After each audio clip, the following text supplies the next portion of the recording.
ak Mbaye Diagne bi doo waxtaan sànq tamit 8 match. waaw 8 match man moom loolu laa Mbaye Diagne war na ñëw si équipe bi. du nekkul nag dama koy defal campagne et tout man du sama jour parce que li muy football doyuma mais comme mi ngi dugal am na war na mën a ñëw. ab Alan waaw ab Alan la. day dugal toujours moom day dugal su nekkul penalty bal dina dal si kawam dugal. Mbaye man li ma mënul d'accord mooy dañoo ne laaj résultat la ñuy laaj defal effort ñu jël la Mbaye Diagne ak lu ñu ko mënti wax mi ngi def ay statistiques yu baax mi ngi passe mi ngi dugal mi ngi ci championnat boo xam tamit c'est élevé lu ñu ci mën a wax Turquie la nekk D2 c'est équivalent à l'Arabie Saoudite voilà. rawee ko dara kon Habib Diallo du dem Arabie Saoudite ñëw amul yenn temps de jeu yi nga indiwaat ko c'est quoi le problème avec Mbaye Diagne loolu tamit lu ñu war a wax la c'est quoi exactement man bëgg naa xam what's going on. te Mbaye Diagne ñi nekk ci championnat am ay ñoom Ismail Jacobs ñu ngi ñëw et cetera.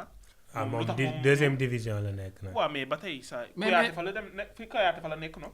mais mi ngi dugal mi ngi dugal et que attaquant pour dugal quoi. Serigne Ndiaye daaw étoile rouge bi mu nekk deuxième division Turquie moo ko ëpp niveau de championnat bi mu nekk lu leer laa lay wax. te moom la doon dugal ñu naan day dugal nañ ko woo. Mbaye Diagne di dugal depuis des années. loolu moom gars yi ñoo ñu ci mën a àtte moom. man moom je suis pour Mbaye Diagne quoi. parce que moi aussi moom ndax statistique la ñuy xoolee ci attaquant année yu mujj yi lu muy dugal kenn dugalu ko. mais Mbaye Diagne yàgg naa dugal te kenn woowu ko.